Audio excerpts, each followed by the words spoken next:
ടാറ്റ ടെക്നോളജീസിലേക്കാണ് വരുന്നത്. ടാറ്റ ടെക്നോളജീസിനെ സംബന്ധിച്ച് പരിശോധിക്കുമ്പോൾ ഒരു ഫ്ലാറ്റ് പോസിറ്റീവ് ടോൺ ആയിരുന്നു ഇന്നലെയും കാണാൻ സാധിച്ചിട്ടുണ്ടായിരുന്നത്.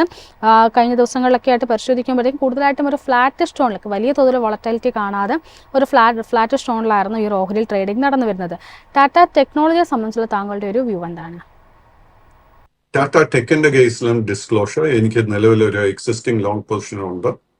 ആൻഡ് ടാറ്റ ടെക്കിന്റെ കേസിൽ കഴിഞ്ഞ മെയ് മാസത്തിന് ശേഷം ഈ സ്റ്റോക്ക് ഒരു കൺസോൾട്ടേഷൻ മോഡിലോട്ടായിരുന്നു നീങ്ങിയിരിക്കുന്നത്. ആൻഡ് എസ്പെഷ്യലി കഴിഞ്ഞ ഒരു 2-3 ആഴ്ചകൾക്കിടയിൽ ഈ സ്റ്റോക്കിൽ വന്നിരിക്കുന്ന ബൈയിങ് ഇൻട്രസ്റ്റിനെ തുടർന്ന് വളരെ ലോ റിസ്ക് ആയിട്ട് ഒരു ബുള്ളിഷ് സെറ്റപ്പ് ഫോം ചെയ്തിട്ടുണ്ട്. ഈ സ്റ്റോക്കിന്റെ ഫൈനാൻഷ്യൽസ് സ്റ്റഡി ചെയ്യുക. I am seeing A huge potential in the stock. 720 രൂപയുടെ റെസിസ്റ്റൻസ് ആയിരിക്കും നമ്മൾ ഈ ആഴ്ച ശ്രദ്ധിച്ചിരിക്കേണ്ടത്. എന്റെ ഒരു എക്സ്പെക്ടേഷൻ ഇന്നല്ലെങ്കിൽ നാളത്തെ ട്രേഡിംഗ് സെഷനിൽ തന്നെ ഈ ഒരു റെസിസ്റ്റൻസ് ബ്രേക്ക് ചെയ്യാൻ നല്ല പോസിബിലിറ്റി ഉണ്ട്. ആ ഒരു റെസിസ്റ്റൻസ് ബ്രേക്ക് ചെയ്യാൻ സാധിച്ചു കഴിഞ്ഞാൽ പിന്നീടുള്ള മേജർ റെസിസ്റ്റൻസ് 730, 740, 750, 760.